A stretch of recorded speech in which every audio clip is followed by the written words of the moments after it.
All right. Okay. Thank you, everybody, for your patience and for your presence, most of all. So, we are here to learn from Daniel Sokatch, who has shared this book. Let's see, the camera's all the way up there, so you can't really see the title. Sorry, folks. Can we talk about Israel, a guide for the curious, confused, and conflicted? Thank you. Okay. Of course you have it, yes. Um, and we have had a book group that has been studying together. Not everybody here has been part of that group. Not everybody has had a chance to read the book. Some have. We're coming together all as one, no matter where we're starting. So it's my pleasure to introduce Daniel. Daniel is the author of this book. Can we talk about Israel? A guide for the, you can hold it up again. A guide for the curious, confused, and conflicted. Yes, okay. Daniel Sokatch has served as the CEO of the New Israel Fund since 2009. During the past decade of extraordinary challenges, New Israel Fund, NIF, has risen to new heights as the great defender of justice, democracy, and equality in Israel. Before joining NIF, Daniel served as the executive director of the Jewish Community Federation of San Francisco, the Peninsula, Marin, and Sonoma counties. Prior to his tenure at the Federation, he was the founding executive director of the Progressive Jewish Alliance, now called Bend the Arc. How many of you subscribe to Bend the Arc? We got a few of us here. The rest of you? Now you can look for that later. In recognition of his leadership, Daniel has been named 4 times to the Forward newspaper's Forward 50, the annual list of 50 leading Jewish decision makers and opinion shapers. He has contributed articles to leading newspapers and magazines, including the New York Times, Washington Post, the Forward, and Haaretz. Daniel holds an MA from the Fletcher School at Tufts University, a JD from Boston College Law School, and a BA from Brandeis University. He is married, is father to 2 daughters, and resides in San Francisco. Welcome, Daniel. Thank you, Rabbi. Good to be with you. Good to be with you, too. So we are going to be sharing questions that we have pulled together based on your staff's presentation to us, as well as questions that came together through the book group that studied and through our adult education committee. Dan, can we just center me on this? Because I'm sort of off to the side. Is there a way to change that? The remote. That's better. Thank you. Okay.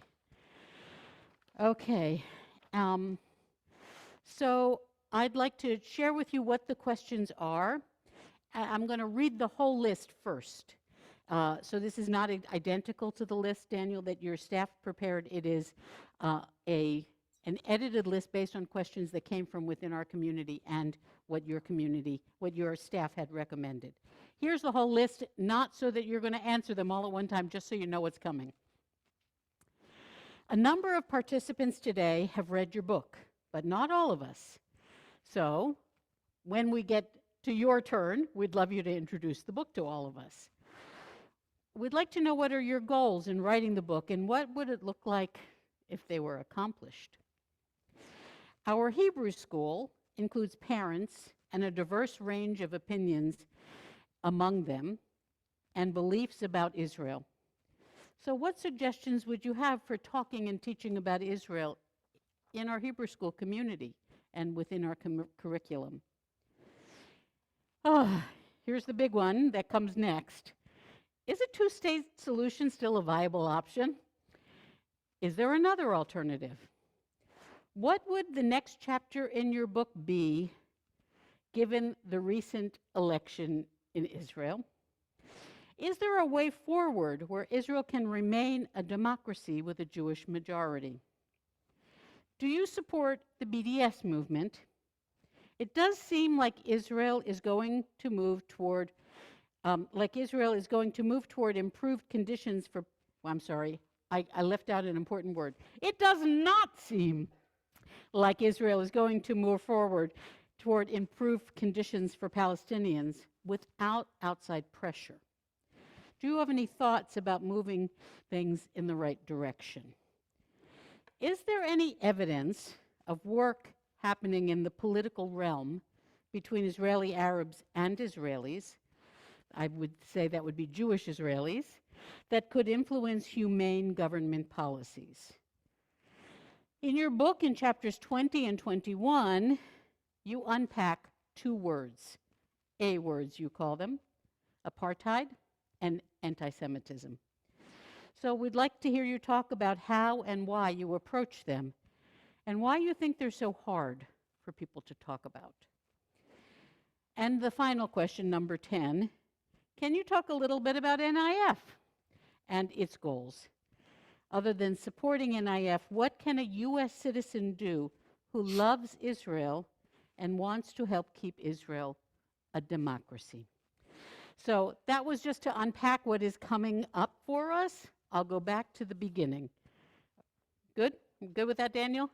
Yeah, but don't you guys have any tough questions for me? This is Vermont. We like to be nice. Okay. So here's the first question. A number of participants today have read your book, but not all of us. Can you introduce the book to us? Yes, of course. And I want to just say, I'm honored that you've read the book together, some of you, and really honored that you've invited me to be with you. I wish it could be in person, and it looks like we're not too far, I hope, from the day where that's much more possible for all of us.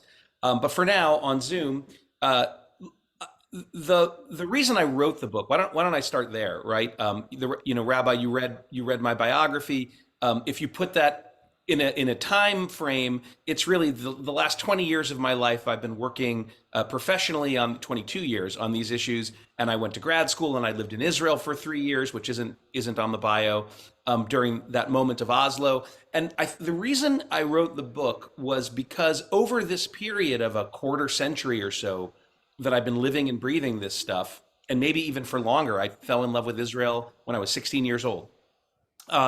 I have seen the conversation around Israel and the debate on issues connected to Israel become more and more vituperative, more and more emotional, less and less predicated on a mutual understanding of facts and history, and more wildly sort of partisan in every sense of the word. And that distresses me because I think that it's bad for all involved. I didn't write the book for our Jewish community, but of course I had our community in mind. And I didn't write the book for young people, but I certainly had them in mind. Or rather, I did not write the book for them. I didn't write only for young people, but I have a 20-year-old college student and a 17-year-old high school student, and I've watched as they've wrestled with these issues. And it felt to me like the books that were out there now fell into two broad categories. There are a lot of books about Israel, of course, but many of them fall into category one, which is what we would have called in law school advocacy pieces. That is, these are books that are written to engender or promote sympathy or empathy for any one of the positions to this issue, to this conflict, or to Israel. And when I speak in the Jewish community, I do a lot of speaking in the secular community and some in the Christian community, and even a few in the Muslim community. But when I speak to the Jewish community, we sort of have a shorthand about a lot of things, and one of those things is the understanding that there aren't two positions to this. There isn't the Israeli position and the Palestinian position. There isn't the Jewish position and the Arab position. Neither of the, quote, sides are monolithic. And we know that about our own community, where in this room, virtual and literal, that we are all in this today, whether we're in California or Vermont or elsewhere, we don't share the same opinions. And it's the same on, quote, the other side. So there are myriad stories, myriad opinions when it comes to this issue, and there are a lot of books out there promoting them. And I had no interest in that, except insofar as I'm clear about my position, which is, as a proud son of the liberal American Jewish community, I believe that we have to hold both of the narratives, the Jewish one and the Palestinian one, both of the connections, we have to hold them with compassion and empathy and an understanding that they are both legitimate. So that's the position I come from, and I am hoping that people who read the book will also come to that conclusion, however you feel about the particular issues. So the second category of books are much more useful, in my opinion, than the first. But these are books by experts for experts, by scholars for scholars. And Rabbi, you have them in your study. I have them in my office. Many of us have them. But the truth is, they're not always accessible to people. Sometimes they're in Hebrew. Sometimes they're 5 volumes long. Sometimes they're dense and academic. And I wanted to write something that was different. I was compelled by a small third category of books that meant the world to me when I was younger and coming to terms with these issues. And these are books like Thomas Friedman's From Beirut to Jerusalem, where he sort of gave us insight as a compassionate guide to the issues as they stood then in the mid 80s. And even more than that, the books of David Grossman, the Israeli author and peace activist, who not only writes amazing novels, but wrote several books about his conversations with Israelis and with Palestinians, giving us insight into their lives and the way they feel about their lives. And most of all, the book by the late, great Israeli peace activist and author and New Israel Fund Advisory Council member, Amos Oz, who wrote a book called In the Land of Israel in 1983, in which he really, he traveled up and down Israel and the occupied territories, spoke with people, Israelis, Palestinians, Jews, and Arabs, right-wingers, left-wingers, and he came away with a portrait of a place that was very, it was an ominous portrait, and he was fairly correct, in my opinion, in prophesizing what was going to happen in his country. But it gave me an insight and the tools to navigate my connection and relationship with that place, even before I moved there and even before I learned Hebrew. And I hoped to create for a different generation and different kinds of readers, a sort of literary GPS device that would enable people to sort of try and navigate these issues. And because it seems to me that Israel more and more is like the parable of the blind men and the elephant, right? Remember this one? The group of blind men are stumbling through the jungle. They come across an elephant. Each one reaches out, touches a part of the elephant, and is sure that he knows what an elephant is because it's right in front of him and he can feel it. So the first one says an elephant is a tree trunk-like leg with toenails. And the second one says, no, an elephant is a long, sinuous trunk-like appendage. And the third one says, no, you guys are nuts. An elephant is a floppy ear-like creature. And of course, what's poignant about the story is that we can see that they can't see the whole elephant. They only see their part of the elephant. And again, what's moving is that they're not wrong. The elephant really is all of the things that they feel, that they know. It's just that that's not the whole elephant. And when it comes to Israel, all of us are recipients of stories about Israel from our parents and grandparents and communities, from our rabbis and priests and reverends and imams, from the news we choose to consume, from what we were shown if we went to Israel, from the popular image of Israel. But those things are parts of the elephant.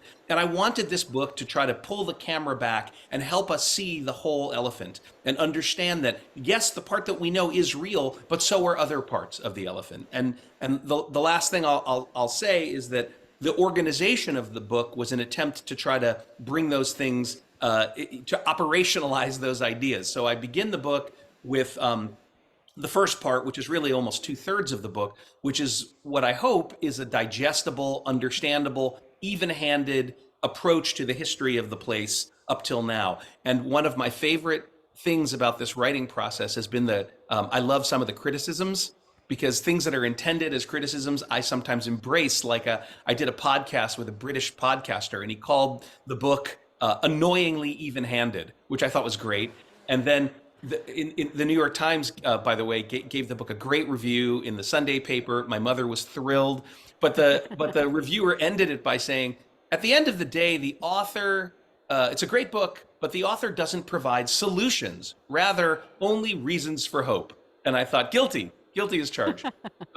But it felt to me that, so before we get into, in the book, the contentious issues that, Rabbi, you mentioned in your questions, the 2 A words, BDS, the Christian Zionists, the settlements, the state of Palestinian citizens of Israel, those are the things that drive people kind of batty when it comes to Israel. They're the things that make it so vituperative and so emotional, because these are tough issues and we all have emotional connections to the story. And I felt that if we could try to understand the sides to the story together, then we could try to unpack the most contentious issues in a more kind of informed and dispassionate way. And then throughout the book, I try to provide my own stories about and perspectives. The publisher in setting these aside from the main text, they put them in gray shadow, and they referred to them as the gray zones, which I just loved, because what is not a gray zone when it comes to this issue? So my hope is that the organization of the book, and the spirit of the book will in fact be a useful, as I said, literary GPS device for people who, the first question they ask you is, who's your audience when you sell a book? Right. And I said, well, it really is the subtitle, the curious, the confused, and the conflicted. But you could add all the other alliterative words that you want: the compassionate, the caring, the concerned. That's who I wrote the book for, and hopefully the organization of the book helps deliver something that is useful to people.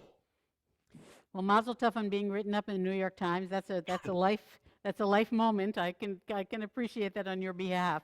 By the way, Rabbi, Yes. I don't usually share this story, but I have to say, the first time I was in the New York Times was when I was a sophomore at Brandeis University, and it was because the phone rang in the Hillel office. Yes, I was such a nerd. I was a Hillel kid at Brandeis. And I was the only person in the office, and I answered the phone, and it was a reporter from the Times who wanted to know what I thought about the fact that one of the dining rooms at Brandeis had begun to serve pork and shellfish. So from that rather kind of non-illustrious beginning with the Times to the book review, at least my mom is happy. And what'd you say? I said, people should be able to eat whatever they want. As long as there's a kosher dining room for kids who want to have kosher food, who cares if the other dining rooms don't have it? Sounds like a solution to Mideast peace, right? Yeah, how's that working for us? Right. Okay. Okay. Um, so, so I admit that I am both extremely grateful and really pleased that I have a list of questions, but it's also hard for me because, just on a personal note, I'm a senior rabbinic fellow of the Hartman Institute. I go to Israel at least once a year, and have been more than 3 dozen times on significant trips to Israel. So, like, I wish I could just have a cup of coffee with you on this screen, and just schmooze. But I will be controlled because they gave me the questions. Here we go. Our Hebrew school includes parents with a diverse range of opinions and beliefs about Israel. So what suggestions do you have for talking about and teaching about Israel among all of our young people, but in particular in our Hebrew school curriculum? Well, I want to first start by saying I'm not an educator, so I don't presume to have the kind of understanding of developmental stages and where kids are at any given point. But what I will say, as a person who was once a Jewish kid in Hebrew school, and who is the dad of 2 girls who not that long ago were Jewish kids in Hebrew school at our shul, but also who are still having to navigate this stuff in their high school and in their college years. For me, one of the most important principles that we can grasp is I think this one, when it comes to education, is this one. We don't do anyone any favors by whitewashing history, and that I realize that's an incredibly contentious thing for me to say for a lot of people. But this is Israel, and as long as we can speak civilly, we can disagree.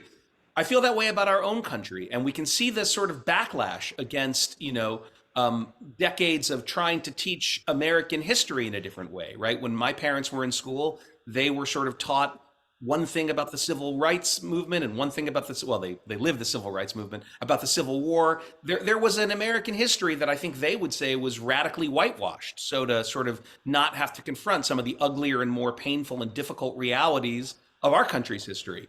And I think we have done that when it comes to Israel. And I understand all the reasons why.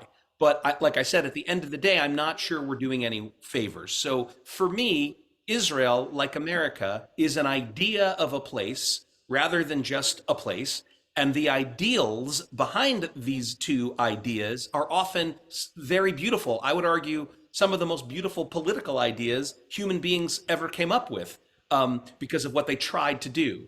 And so for me, being able to speak candidly and honestly about how our country, or in Israel's case, Israel, has fallen short of its own ideals, about how, out of sometimes necessity and existential reality, Israel has done things that are not things that most of us would be proud of. Maybe they needed to, maybe they didn't. But it seems to me teaching Israel, warts and all, like teaching America, warts and all, is the way to prepare people for a real complex relationship with a real place. And I'll sort of give you the example that I think about a lot.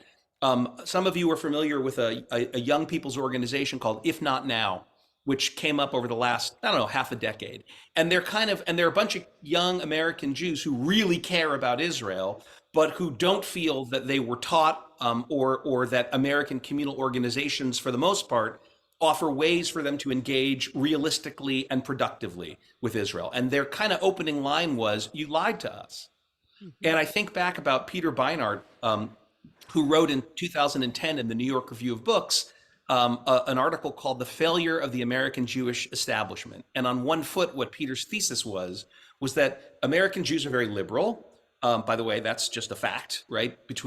Up to 3/4 of us, between 70 to 75%, vote the Democratic ticket in presidential elections, sometimes more, sometimes less, but not much less. In fact, since these polls began being kept or being done in the early 20th century, a majority of Jews has not voted for the Democratic candidate exactly one time, and it was in the 1920s, I think, when Eugene V. Debs ran as the socialist, and the socialist Debs and the Democratic candidate split the Jewish vote, so the plurality went to the Republican. But so that's who we are in this country, and it's not a new phenomenon. For over a century, American Jews are liberal. And Beinart writes, the American Jewish establishments, the federations, the legacy organizations, pay lip service to that liberalism, but they require American Jews to check their liberalism at the doors to Zion, as he writes, to Israel. And that worked for generations of American Jews who knew the Shoah and the founding of the State of Israel, who experienced the 67 war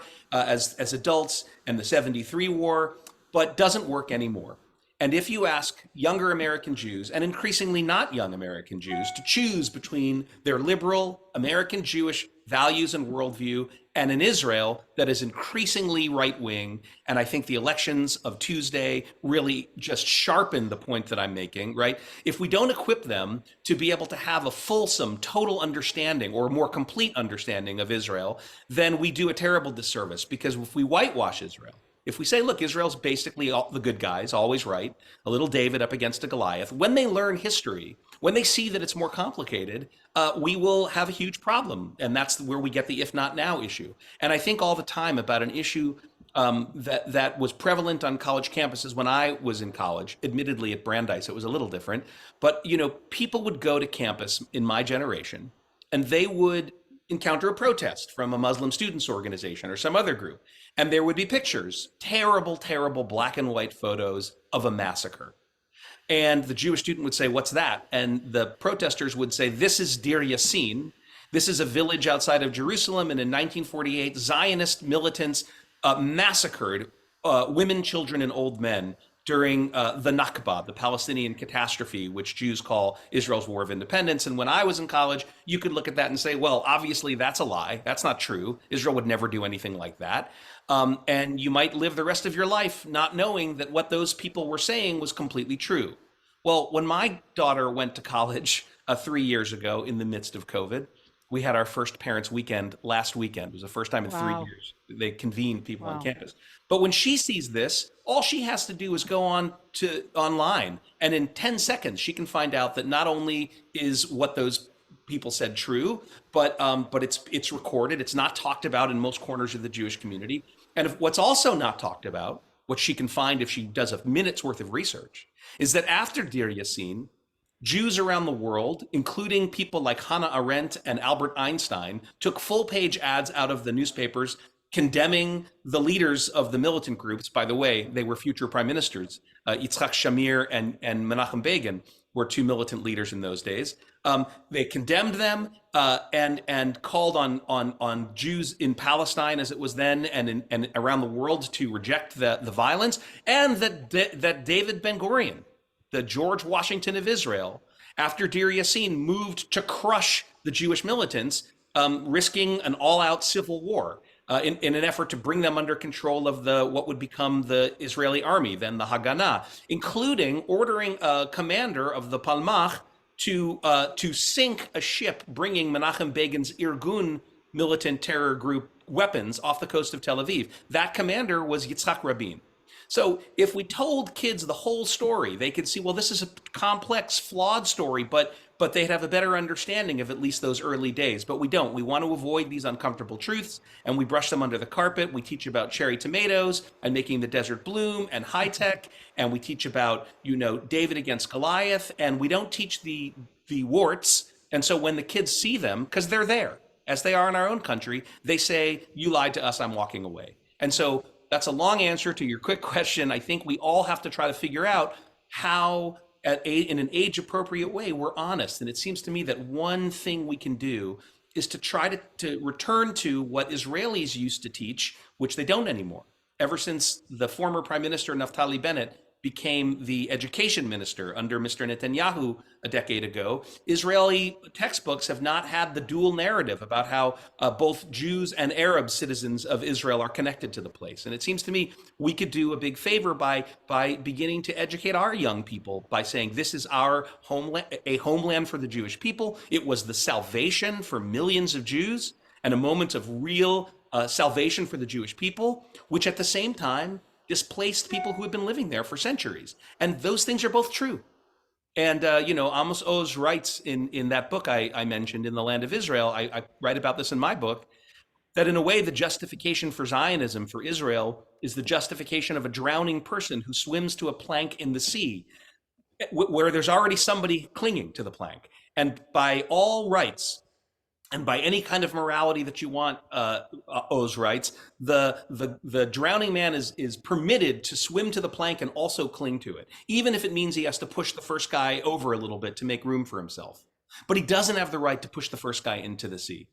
And for me, teaching that idea about Israel and the justification of Israel and the limits of what that salvation should be is one way to approach this issue. Have you had experience doing that with teenagers and college kids?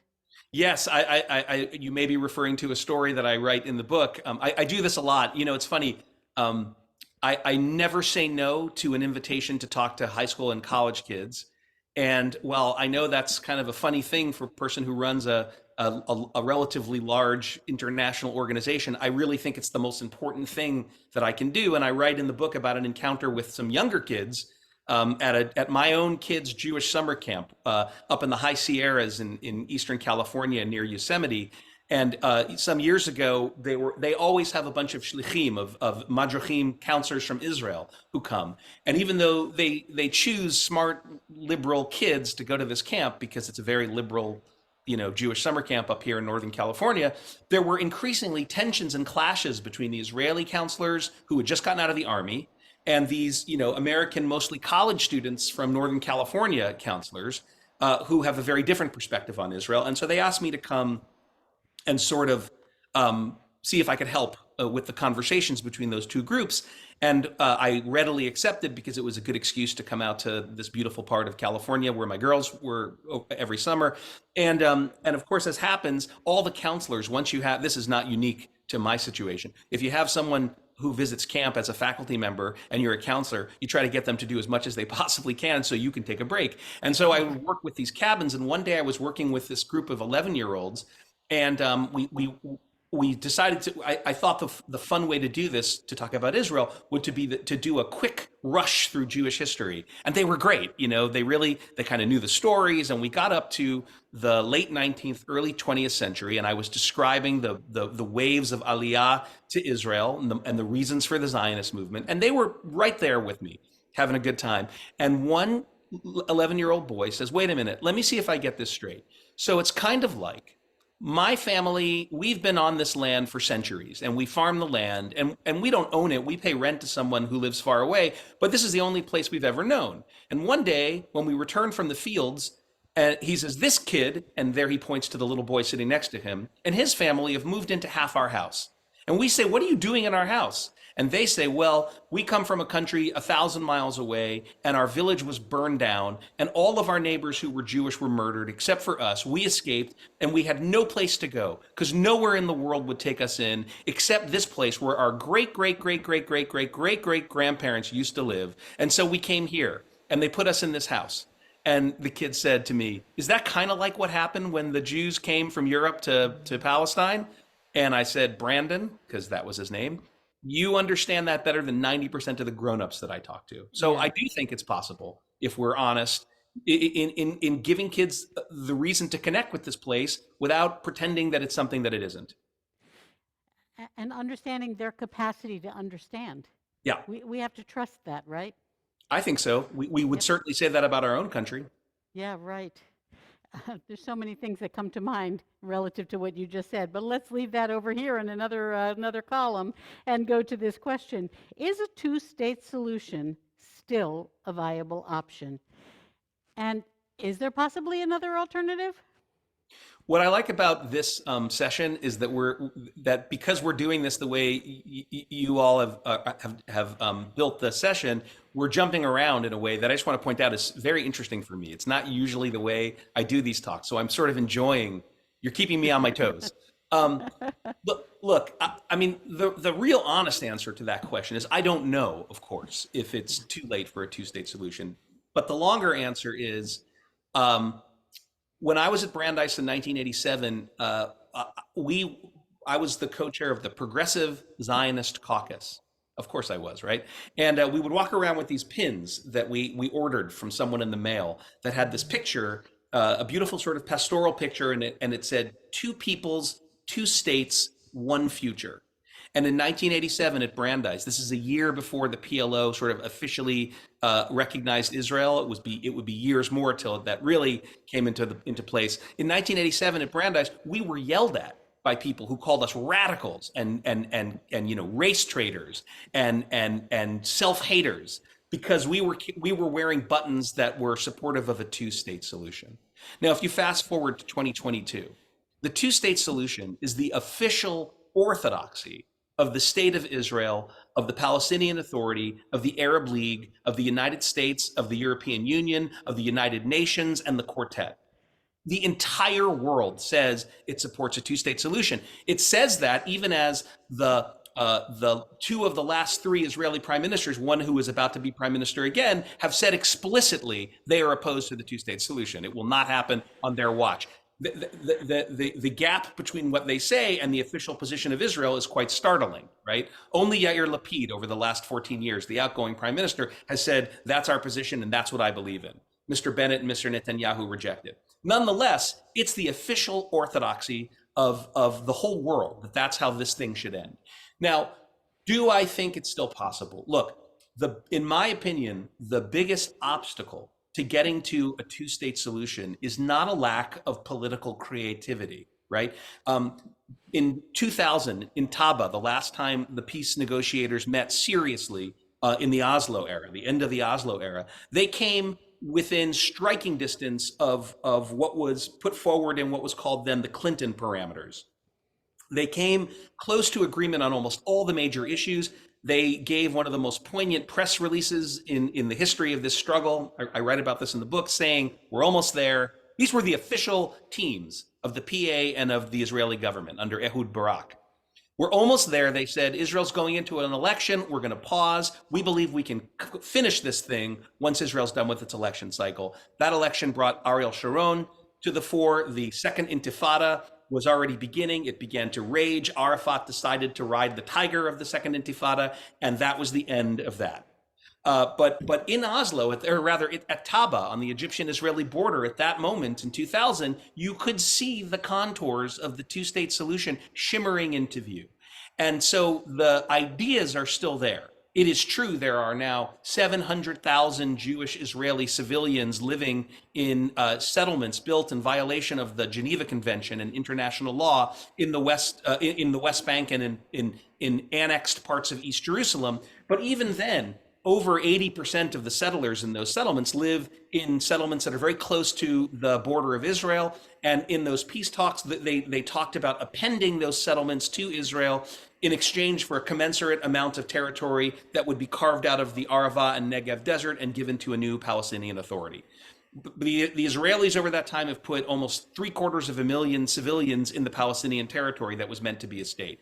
Meanwhile, the Palestinians have completely split and sundered, and now there are essentially two Palestinian entities, the PA in the West Bank and the Hamas-run awful situation in Gaza, right, where Hamas rules this kind of theocratic militant group, and the Egyptians and the Israelis control everything that goes in and goes out of that incredibly poor open air prison, as some people have described it. So we're a far cry from where we were 22 years ago at Taba, and yet, right, with the right political will, with an Israeli leadership that says we want this and we're committed to it, with a Palestinian leadership that says we want this and we're committed to it, and with the United States that says we are willing to bring to bear some of the, and an international community, some of the support and pressure that is needed. And here I'm kind of segueing into a question that was further down on your list.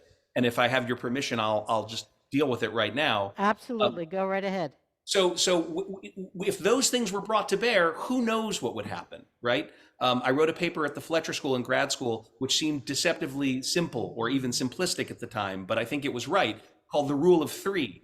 You know, you need to have a PA leader, an Israeli prime minister, and an American president who want to see this thing accomplished for it to get accomplished. And that's deceptively simple. But the fact is, when you had Rabin and Clinton, you had Arafat. When you had Olmert and Abbas, you had George Bush the first, who had no interest in closing a deal. And when you had Obama and Abbas, you had Bibi Netanyahu, who had no interest in closing a deal. So we just haven't had the right arrangement. Who knows what would happen if we did? So that's sort of part one. Part two of the answer is, what are the alternatives?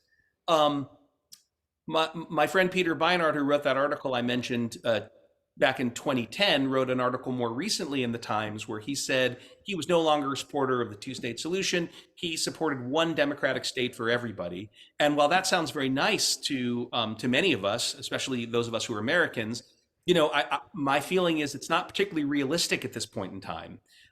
Because, you know, the Czechs and the Slovaks couldn't live together, you know, let alone the Yugoslavians and the Protestants and Catholics in Northern Ireland for decades or even centuries. So why we expect Palestinians and Israelis, or Jews and Palestinians, to live together after 120 years of this conflict, at least right away, seems to be unrealistic.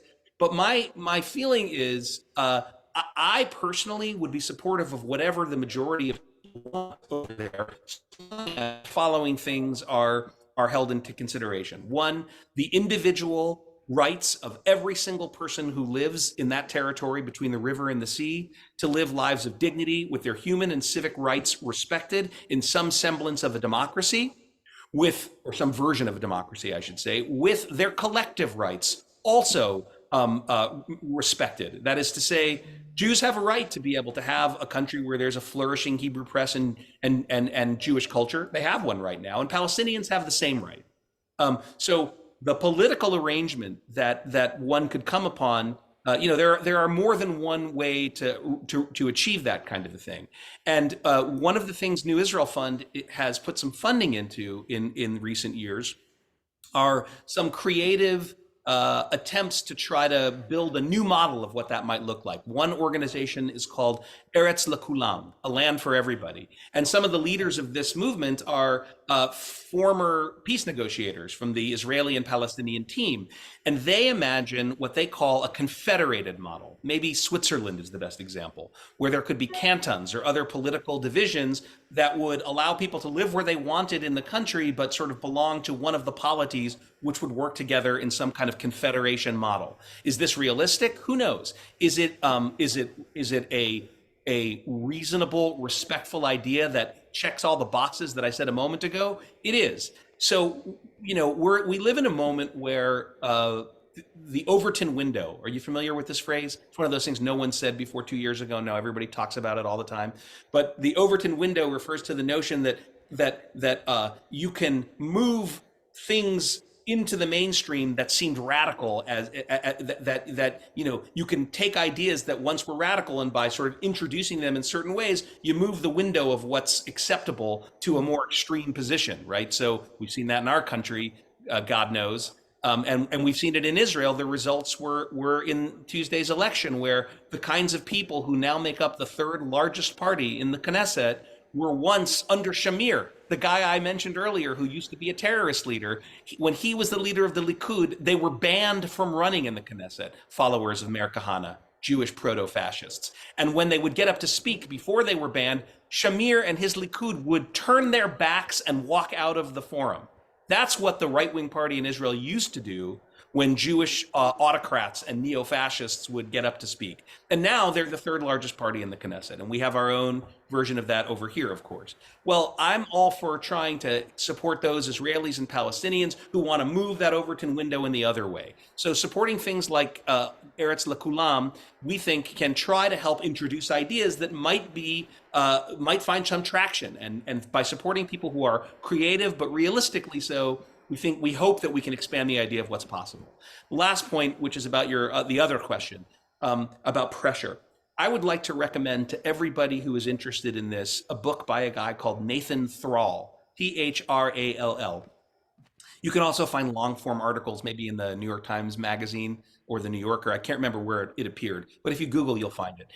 Thrall, who is an American-Israeli academic and sort of thought leader, wrote a book a few years ago called The Only Language They Understand. And of course, what he's referring to in that title is force, pressure. And his thesis is lots of American officials, the Dennis Ross camp, right, who were involved in peace negotiations at a certain point, will always tell you, we Americans, American Jews, Americans, we can't want peace more than the two parties. And so we have to wait for them to want peace.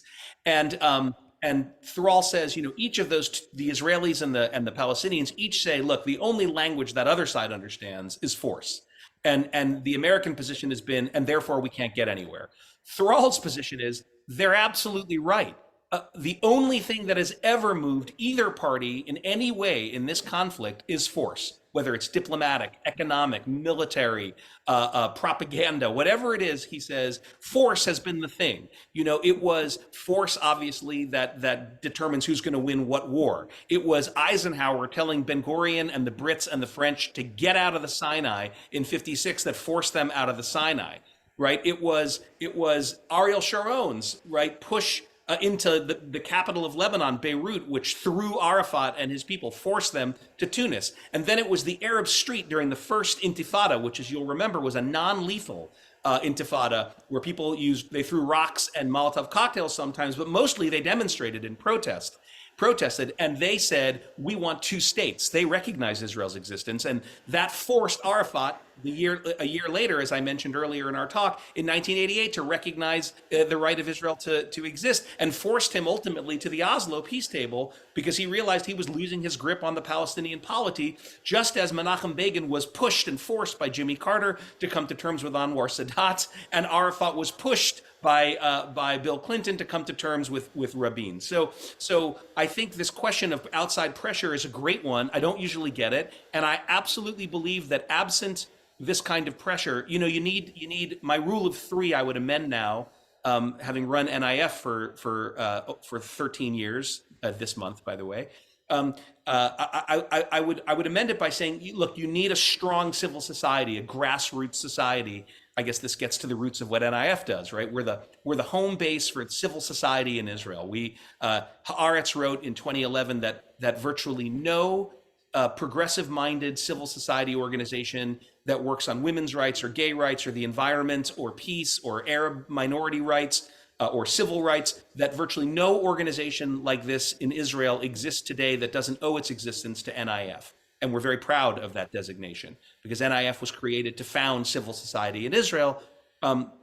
But a few years later, the New York Times wrote that NIF is the defender of liberal democracy in Israel. And that tells you, I think, a lot about what's happened in Israel over the period of time that we're talking about. But there, I think that the pressure that civil society brings, the NIF supported organizations that push Israeli society to realize its founding values, to be egalitarian, to provide true equality for all of its citizens, to be honest and have a reckoning with what the occupation has done both to Palestinians' human rights and also to Israel's democratic fiber. That's one source of pressure. Another source of pressure has to be in international pressure, where the parties are pushed, are held accountable for what they say they support, in my opinion, if we want to see something change. Look, we have a term for this in our tradition, tochecha, right? Yep. Loving rebuke. The idea that, as I wrote in an op-ed in the LA Times that was published a couple of days ago, friends don't let friends drive drunk. And if the international community cares about a two-state solution and peace in the Middle East, I believe they're going to have to start pushing both Israelis and Palestinians and the Arab world in different ways to see that, to try to help that process happen. It has never happened in any other way. So I think I got almost three of your questions at once there. I think, like you, yeah, there's a big mix in there. Thank you. So now in the midst of how you've just woven all these pieces together, I'm going to try to pull a couple of threads out. I understand why your narrative, in all of its complexity, fits together in this way. So forgive me if I'm touching upon a tiny bit of repetition. I'll try not to, though. Do you believe that Israel can remain a democracy with a Jewish majority? What do you see for the future of Israeli democracy? Yeah. So I want to say a couple of things about that. One, Israel, I mean, okay, let me take a step back. In 1967, in the fall, in September of 67, David Ben-Gurion himself emerged from self-imposed retirement in stable care in the south from his kibbutz in the desert and made his way to a think tank conference in Jerusalem. And there, the old man, as he was known at that point in time, which speaks volumes about how nobody listened to him, this great founder of the state said something that was completely at odds, that must have caused tremendous cognitive dissonance to the people who were gathered at the conference, who were in the midst of an ecstatic, right? You know, this moment of salvation and ecstasy where that followed the victory in the Six-Day War, where not only had Israel been saved from what many thought, not the top IDF brass, but many Israelis and people around the world, was the imminent destruction of the state of Israel, a second Holocaust. And also, in addition, they had claimed territory three times larger than the state of Israel had been up until June 67. And key to that was the West Bank and East Jerusalem, the heartland of the Jewish sort of biblical story. So the country was not, they were ebullient. They were not interested in the Jeremiah-like words of their founder, who said, you have to give it back. Not the old city of Jerusalem at that point. That's the part of East Jerusalem that we're talking about at that point. And not the Golan Heights, he said, almost prophetically, presciently. He said, but the rest of the West Bank and Gaza, you have to give it back. Even, he said, if there's no one obviously to give it back to, we got to get out of there.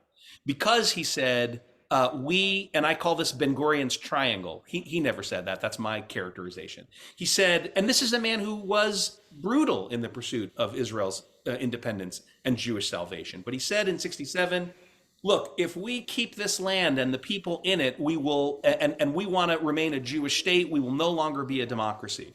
And I would add that there is a description of that political system where you have you control the lives of millions of people and all the territory, but only the in-group has rights and the out-group doesn't. But that political description is one of those A words that I mentioned in the book, yep. And it's an Afrikaans word, right? And so Ben-Gurion said we either have to no longer be a democracy, which is unacceptable, or we're going to no longer be a Jewish state if we give all those people equality and the vote. So the only option is to get rid of it somehow. In 1967, September would have been a fairly easy thing to do. Right? Interestingly, the Fourth Geneva Convention does not prohibit an occupying power from occupying territory that contains people who are hostile to it. That's allowed. We did it in Afghanistan for 20 some odd years, right? We were in Japan and Germany for decades longer. We're still in parts of South Korea, right? So you're allowed to leave your military forces and even occupy territory and control it, so long as you don't think you can have a peaceful arrangement. But what you cannot do, what you're forbidden from doing, what the legal advisor to the Israeli Knesset said to Prime Minister Eshkol in 1967, is you cannot move your civilians into conquered territory. It doesn't matter whether there's a dispute about who owned that territory, right? It doesn't matter if it was your ancient ancestral homeland. You cannot move your people, right? Vladimir Putin is in violation of the Fourth Geneva Convention when he moves his people into territory that he's conquered in Ukraine, and when he moves Ukrainians out, right? That is a violation of international law. The Israeli legal system understood that in 67, and yet the process went on, and of course the land was settled. I don't think anything has changed since Ben Gurion made his observation in terms of the reality of the choices facing Israel. Of course, the context has changed, as we mentioned earlier.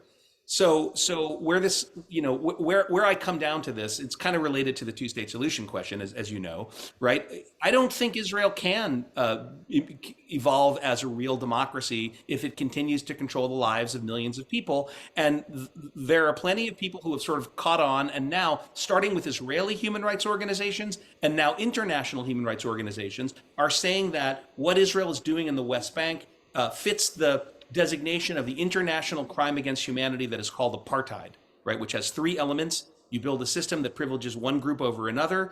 Two, that in building that system, you create infrastructure to carry that out. And three, that you commit what are called inhumane acts, such as collective punishment, such as restrictions on movement and freedom of expression, in securing that supremacy of one group over the other.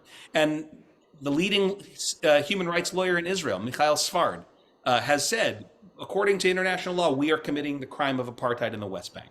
So I don't see another way for Israel to continue on as a democratic state and with a Jewish majority if it doesn't figure out some kind of way to disentangle itself from the occupation and the fact that it is controlling the lives of millions of people who don't have any say in their own future. One of the reasons why we are now looking to groups like Eretz L'Kulam, they're not a panacea, but they're at least trying to figure out how, if we can't separate physically, we might be able to figure out separations that could work while respecting all of the different pieces to the puzzle. But again, no, I don't think Israel will continue on as a democracy with a democratic majority, as a democracy with a Jewish majority if it doesn't figure this out. And I think that process is in play right now, and it should be very alarming for those of us who care about the place. I don't think it's a lost battle. I do think we're at, if not the nadir, then we're pretty close to it right now. The election results in Israel, on the one hand, are extraordinarily disturbing. They should be for those of us who care about these issues and who feel as I do. There are other people who are much more committed to the Jewish than the Democratic end of the spectrum, and they may feel differently. And that's okay, we can talk about it. But one thing that is belied a little bit or hidden by the results of the election is that, to a certain extent, the result that we got, which was the empowerment of racists, Kahanists, homophobes, by the way. This was the merger of three parties that Benjamin Netanyahu affected. Two of them one of them an ultra-racist anti-Arab party, one of them a hardline anti-Arab party, and one of them a homophobic party that wants to deny LGBTQ people of the rights that they have been able to gain for themselves in Israel. This is the Noam party. And the first thing that they want to do is remove the ban that the current outgoing coalition put on conversion therapy. So it's not just about Arabs and Jews. It's about religion and what kind of country Israel will be. And so I believe that is where Israel will head if there's it's headed there now. And if there's not some kind of an alternate vision that's put in place, that's where we're headed. But the good news is that's not necessarily where things have to go. Elections are snapshots in time. They're not the end game. And below the surface of this election, we can see that 50% of Israelis voted for the not Netanyahu coalition, right? They for lots of reasons that have to do with the vagaries of the electoral system in Israel or the eccentricities of it. They couldn't pull together a government because two of the parties that were in the not Bibi camp fell below the electoral threshold, and so hundreds of thousands of votes were thrown away. If those parties, which the last time around had kept above the threshold, Netanyahu wouldn't be able to form this coalition. Now, but deeper than that is the fact that the not Bibi coalition is a Frankenstein's monster of parties that don't share an idea. They don't share an ideology. They just oppose Netanyahu for different reasons. And so part of, I think, the part of what has to happen in Israel, and I realize here I'm getting into the kind of esoteric stuff that maybe some people may find controversial, but I don't believe that there's any democratic future for the Israel that we love that is not a shared future between Arab and Jewish citizens of that country. Right? Look, you can see if you want to form a non-authoritarian, non-Kahanist, religious extremist, Bibi Netanyahu is the most secular left-wing person in the coming coalition. If you want an alternative, you have to have Arab and Jewish Israelis working together. And that to me is both the hope and also the obvious red light that's flashing. So long as Israeli Jews and Arabs don't see themselves as part of the same future, then you will have endless rule by those who have a shared vision for what an ethnocratic, ethnocentric future for Israel looks like. So does that mean that you foresee one state for two peoples? I mean, I don't have a crystal ball, and I don't really see that, at least not for a long time, because I think that what would happen, what is more likely is that you would have, people like to talk about the status quo in Israel, but there's no such thing as a status quo. They're the way things are until things explode, right? And sometimes they explode in a relatively non-violent way, like the first Intifada, and sometimes they don't explode, but they blossom into something like the Oslo peace process. But more often than not, they explode into violence, like the Second Intifada and the waves of violence. We hear in the Jewish world about the terrorism that has Israelis afraid, but in the Palestinian community, they talk, and in the rest of the world, about the fact that more Palestinian civilians have been shot dead by settlers and IDF troops over the last year than in any subsequent year. So we're going to head towards that terrible violence on both sides unless we can figure something out. And I don't see that there's much of an appetite anywhere, but first and foremost, by the ruling parties in the state of Israel at this point for a democratic one state that you asked about. I mean, that's not what the Israeli leadership wants.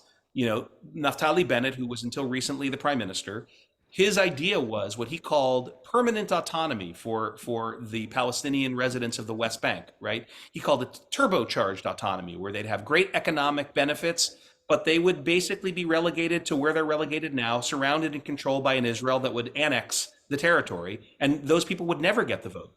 And that's not democracy. Right. Wow. So just signal me if you think that we're running out of time, because I still want to make sure I can drill down a little bit on these questions until we reach that moment. So you've touched upon a whole lot of what these questions asked, but I guess I want to drill down a little bit further on the aftermath of the recent election, which you've been talking about. If you were going to be writing the next chapter of your book, reflecting on this, what would you be saying? And if I may, I just want to add a little story. My first trip to Israel was in 1982, where I studied in an Orthodox women's yeshiva. Having grown up Reform in Philadelphia, I needed to immerse myself in that environment for my own self-growth. And one of my friends said, "Oh, let's go to this museum down the street." So we went to this museum down the street. And it was a museum on anti-Semitism. And at the end of all of the exhibits, we were given a place to sit, and out came our speaker, our conversant. And it was Meir Kahane. And we spent about 2 hours with him. And interestingly, my friend who took me there, who come from Brooklyn in an Orthodox community, she was all excited by him. I had this knot in my stomach, like, oh my God, what just happened and where are we going? And now as I see the Kahanists taking power in the Knesset, I'm it feels like a bad Hollywood movie to me. That's just my own personal reflection. Tell me yours, please. Well, look, I mean, of course, you won't be surprised to learn that I agree with you. I think this is a terrible, terrible result, right? And again, and we can understand the result. The pshat reading, right? The surface reading of the result is fairly simple, right? Israel is divided evenly between, again, not left and right. Do not think that is the case, but between the people who want to see Netanyahu continue and and are united over a very right-wing religious vision of what Israel should be, and then various parties and people who don't.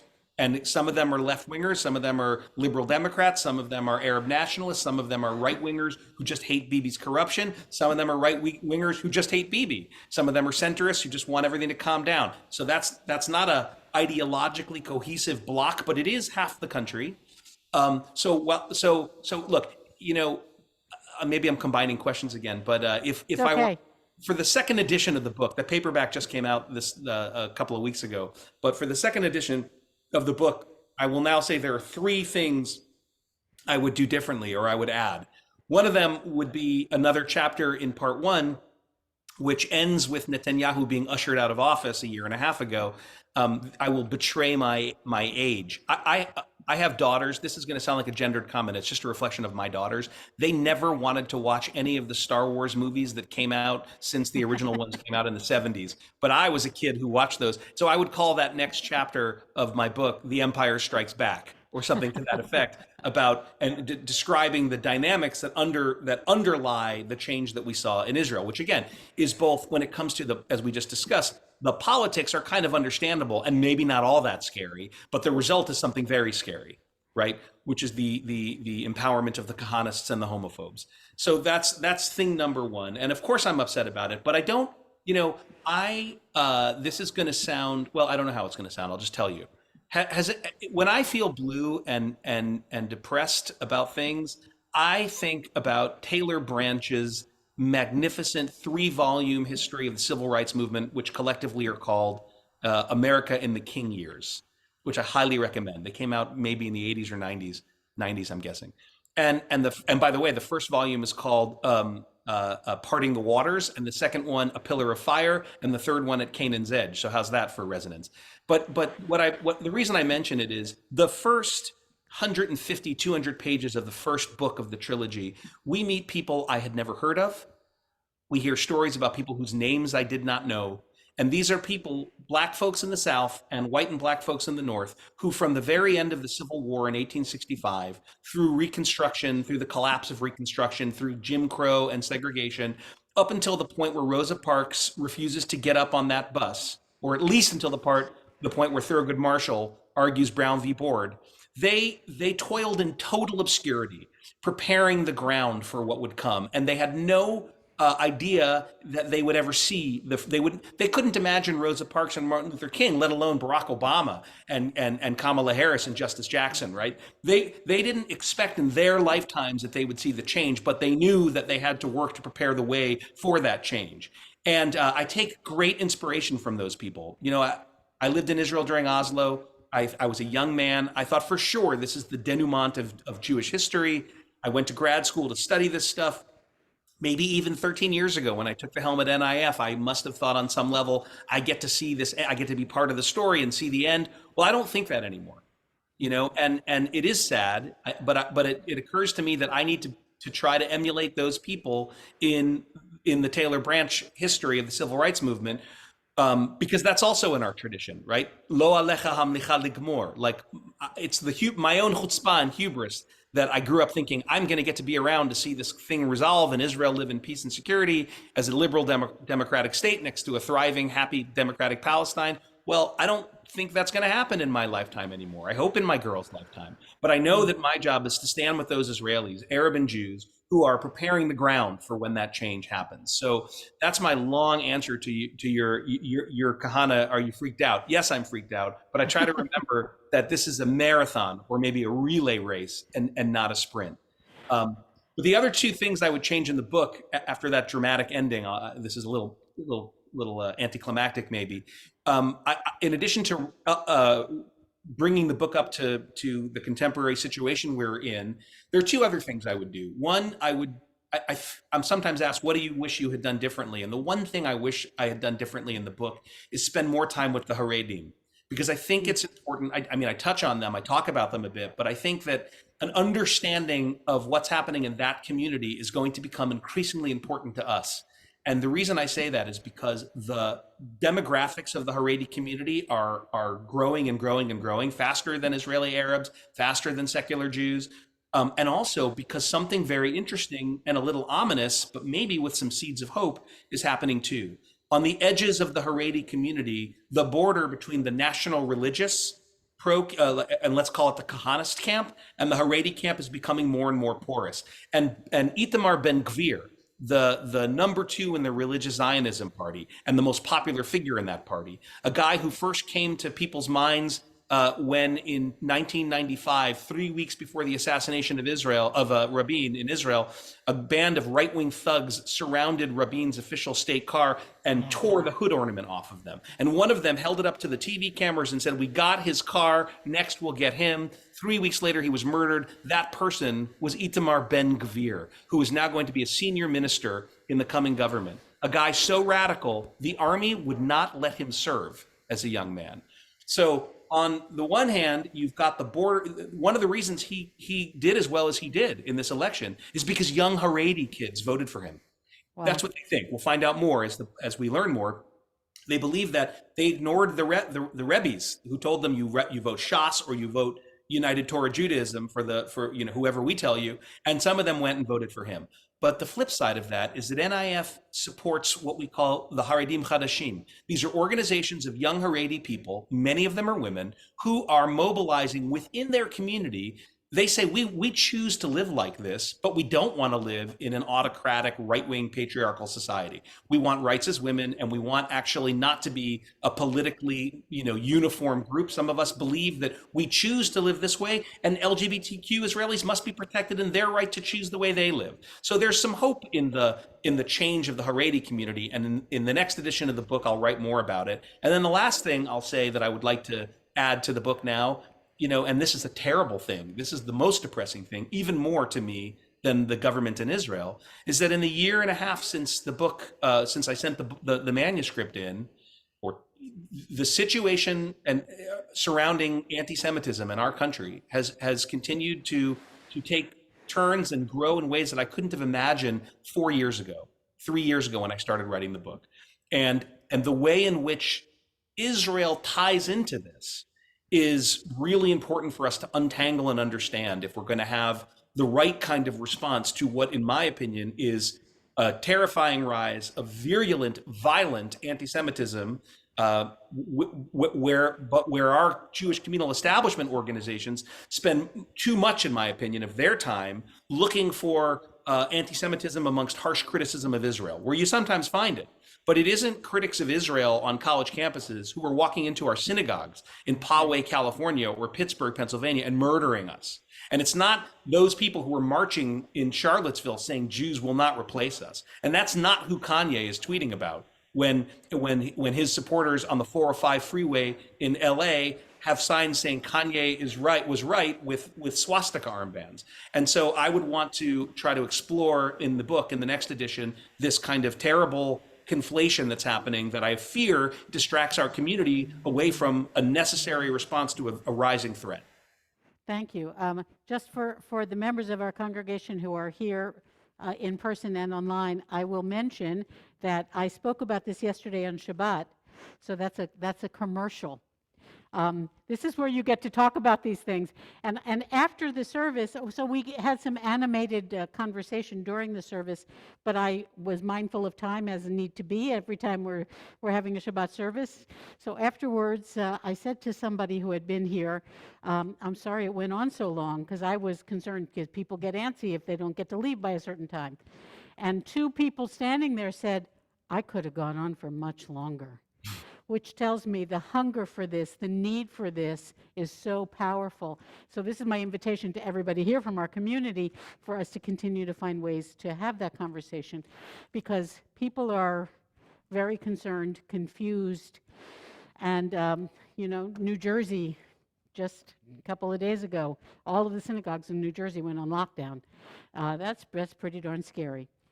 They're okay now, but they're okay now, you know? So we have a lot to talk about with that, and I appreciate your flagging that, Daniel, especially as all of this gets mixed up together. And in fact, when I spoke about it yesterday morning, mentioned the Israeli election doesn't help us here. In fact, in many ways, it's really frightening And I think when that's these two right, come Rabbi. together. I think that's right. And on the other side of the, I don't know what it is, and also, my congresswoman's house was broken into, and her 80-something-year-old husband bludgeoned, right, by a guy who, when they identified him, had anti-Semitic tracts on his computer, right? Was deep into QAnon and Jew hatred. So these things are connected, right? The Yeah. attack on Paul Pelosi, the attack on Pittsburgh, the synagogues in New Jersey, and well, enough said about that. You'll talk Enough more about said. it, but Right. I agree with you. Yeah, well, I'm sorry, I know this is your turn to talk, but I wanted to bring up how much that's really present for us as a conversation. So thank you for that affirmation. Can you tell us a little bit more about NIF and NIF's goals? Because we don't want to miss the moment on this. No, that's great, and it's a bright spot obviously in my opinion. Yes, So please.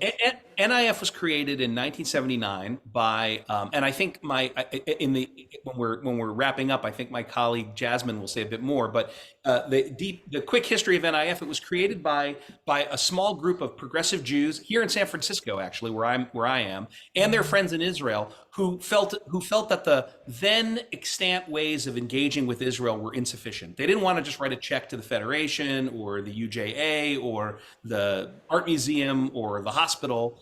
They wanted to be involved in a partnership with Israelis in figuring out what to do. And they had what we call in this business a theory of change, which is they saw the absence of a civil society in Israel, that rich ecosystem of organizations that represents, as I said earlier, minority and marginalized voices, civil rights, human rights, environmental justice, gay rights, all of these things that didn't exist in Israel at that time.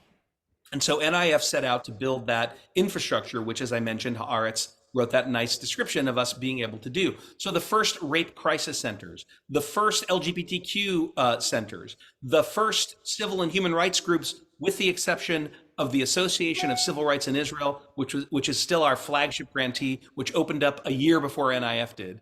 These were all things that NIF literally sort of created. And through programs, a few years after the creation of the organization, we started our operating arm in Israel, Shatil, which means seedling, which is Israel's largest nonprofit capacity builder, helping organizations learn how to do the unglamorous work of building coalitions, of getting the right insurance, of dealing with your board, of lobbying in the Knesset and in your local municipalities. And Shatil has really been the force multiplier for NIF.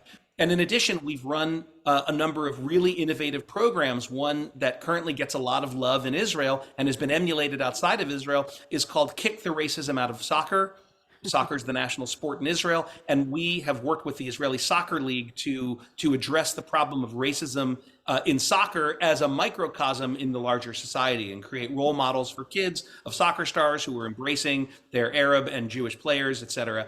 Another example, my favorite one, is a program that we wrapped up a few years ago because it succeeded, and that was called our Law Fellows program. For almost 40 years, every year we would identify 2 up-and-coming young attorneys in Israel, often one Jewish, one Arab. We would send them to DC, where American University's Washington College of Law would donate a master's degree. They would give a free master's degree to these young lawyers in human rights law. We would then place them with a sister organization in America, Lambda Legal Defense, the ACLU, People for the American Way, Sierra Club. You get the idea of what our sister organizations are. Then after that year, they'd go back to Israel and do a 2-year term of service with one of our grantees.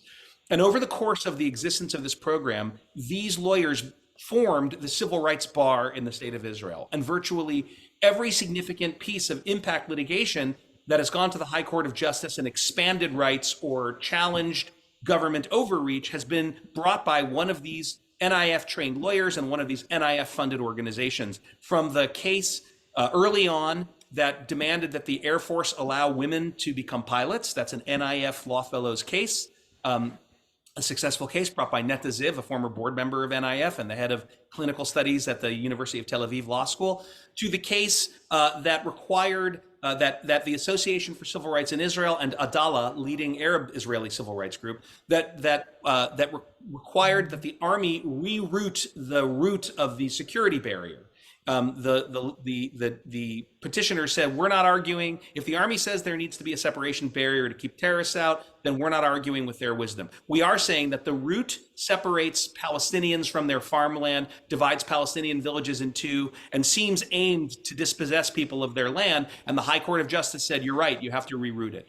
All the way up to a case that many of you in your congregation may remember in 2011, where one of our grantees, the Israel reform, the reform movement, the Iraq in Israel, took a case funded by NIF with NIF trained lawyers to the High Court that resulted in a decision ordering the desegregation of Jerusalem public buses, where women were being forced to sit in the back of the buses in Orthodox neighborhoods.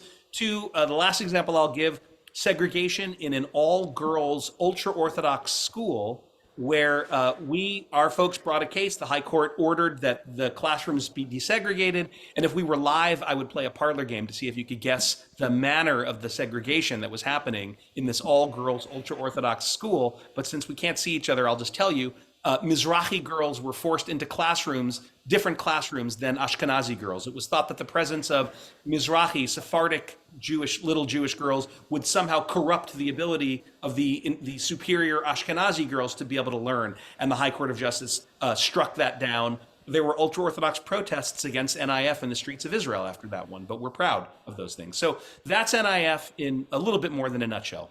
Wow, that's a lot. And by the way, folks here, many of you have heard me talk about how I have done the bus ride to stop the segregation of the buses.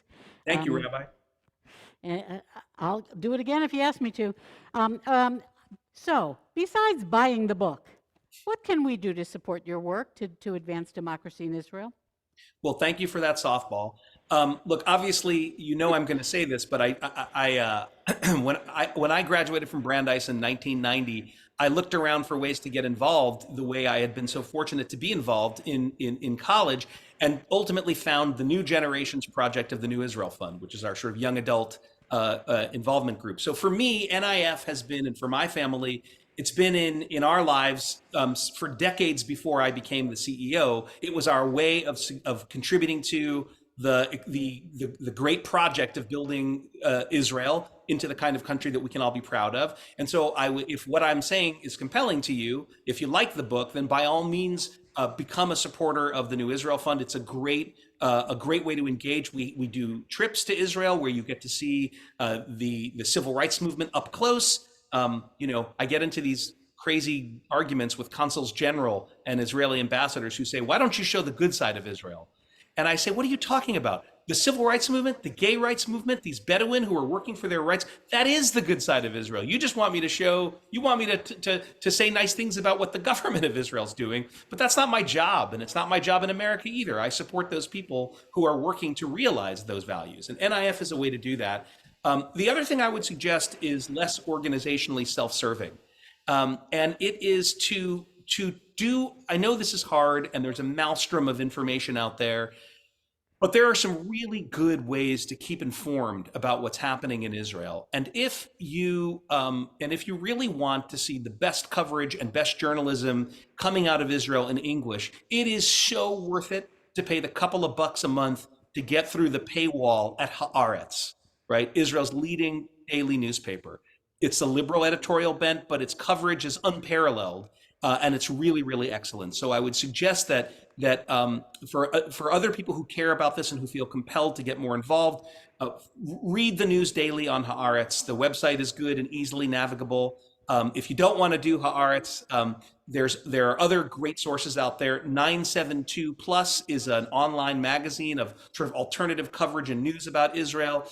The Times of Israel, it's not editorially where Haaretz is, and I don't think the coverage is quite as good, but it's free and it's in English, and it's also decent coverage of Israel. So I think that finding our way to sources that really can give us a somewhat unbiased or less biased view than the neatly packaged sort of stuff we get from left and right when it comes to Israel, if we're just Googling and looking on the internet, is an important way to keep connected. And again, I mean, I would urge us all, as hard as it may feel for some of us, I would urge us all to remember that that what happens in Israel, whether we want it to or not, does reflect on us, as you were saying earlier, Rabbi. And as frustrating and sad as it can be, remember the 50% of the people of the state of Israel who didn't want what is happening there to happen, right? And remember the people in Israel who are working, the hundreds of thousands of people who are working to realize their country's ambitions as to be a democratic state and to be a place we can be proud of, and figure out ways to show your support for them. None of us are in this alone, and I don't, for me anyway, I don't believe we have the luxury of separating. Not those of us who choose to go to shul and affiliate with our Jewish community here. Which brings me to my last and most controversial point, which is our communal leadership, unlike you all in your shul and you, Rabbi, right, are too silent too often when things are going off the rails in Israel. You know, the Jewish Federations of North America, and as you said, I ran the third biggest federation, so I was an insider. So my criticism comes from a person who was in there. You know, their statement about this election doesn't mention what happened at all with Ben Gvir and the ultra-right. Even the ADL felt it was necessary to sound the alarm about what's happening. But many other legacy organizations have not, and I understand why they haven't. But I would urge us, if we're connected to them, to say to those institutions, look, you have to, you know, we have to be honest about what's happening there and here, and we can't support insurrectionists and election deniers here, although some of our institutions are doing that, and we shouldn't support them there. So that's what I would urge people who agree with what I've said and who want to figure out ways to support NIF and other organizations that are supporting these folks on the ground, educate ourselves with reputable and serious news, and urge our communal leaders to speak out, because friends don't let friends drive drunk. Woo, okay. Well, thank you. You know, we're not a federated community. There is within the JFNA network somebody assigned to the unfederated communities, but we do things in the Vermont way. And included in that, having studied your book, having learned with Yossi Klein Halevi, who's a personal friend of mine, and other ways that we've been attempting to be as knowledgeable from as many places and corners as possible, we are having discussions. So for everybody here and for those online, I want to let you know that Jason Lorber, you can't see him, sorry. I can see him, he's over here. Jason Lorber is going to once again be facilitating in a program that Jason and I are planning called The Situation, Hamatzav. More opportunity for sharing what is percolating for us, what's troubling us, what we need to talk about on December 7th and December 14th, each time at 7:30 in the evening. And so we just keep at it, and any way that we can continue to do that in partnership with your work, Daniel, please keep in touch and let us know, because we're all part of the larger team of wanting to be problem solvers, and we are in pursuit of peace. As you started to quote before from Pirkei Avot, Lo alecha hamlacha ligmor, it is not up to us to finish the task. But don't get lazy, folks. What the rabbis say is, but you're not off the hook to just stop now. And so that's really the rallying call for all of us, and I appreciate your sharing that. Daniel, let me ask you, do you have any more time right now, if we have a little bit of August, the questioning of those who are here from the audience, or would you prefer that we have this conversation on our own and you need to go? Yeah, unfortunately, I'm going to need to go, but I wish I could stay there. And when I'm in Burlington, I'd love to be with you all in person. Well, we hope so sometime. We're really grateful for your presence and for the work that you do. Thank you so much. Thank you for having me. I really, really am honored to be with you. Thank you all. Thank you, thank you, thank you. Okay, so I'm going to leave the Zoom open for the folks who might want to chat here, and we understand you need to go. Thank you. Okay. All right, I have a microphone here, and I think I'm going to put it right over here. if there are just a few, wait a minute, is this card for me? Okay. Um, that you'd like to share before you leave? It looks like everybody's ready to go home. Um, I wanted to leave you an opportunity to do that. We thought we might need some time afterwards for those who still have thoughts, questions, heartburn, whatever that you'd like to share with us. Anybody?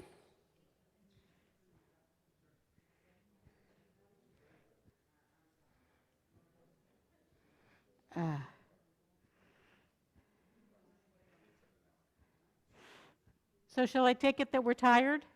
Okay, that was a lot. Thank you. I'm so pleased to see all of you were here. If you have ideas or requests for subsequent conversations to continue this work together, we are here with you, for you, and would love to hear what's on your mind.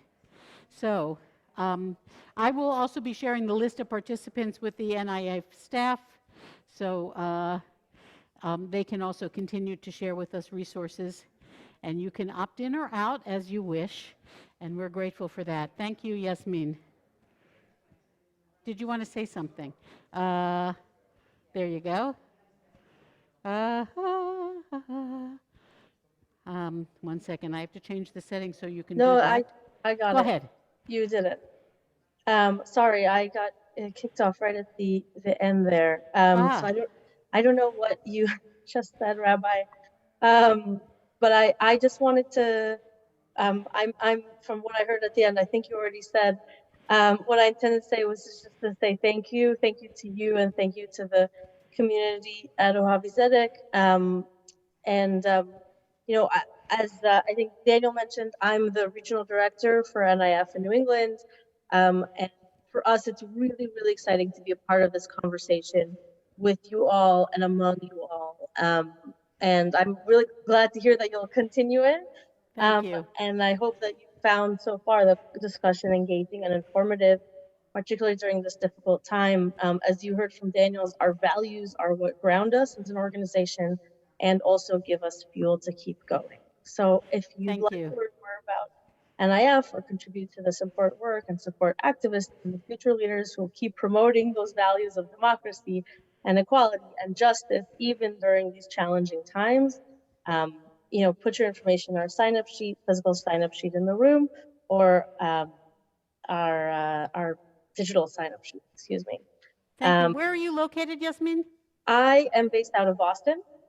Okay. But we are the New England NIF office, so we are here to serve all New England states except Connecticut. You know, we can always argue over whether they should be part of New England at all. Great. So Great. it's really wonderful for us to be able to engage with you folks, and we're grateful for the opportunity to do so. And also, I'm available over email. Any questions, please send me an email. I'll stick it in the chat, jasmine@nif.org. So thanks. Wonderful. And thanks And- so much for the time, Rabbi. And we'll share lists with you as well, so that you can reach out to folks and they can either choose to connect or not once you've done that. So you'll get that from us, and thank you. We're very grateful. Good to know you're here. Thanks. Have a good afternoon, everybody. Thanks.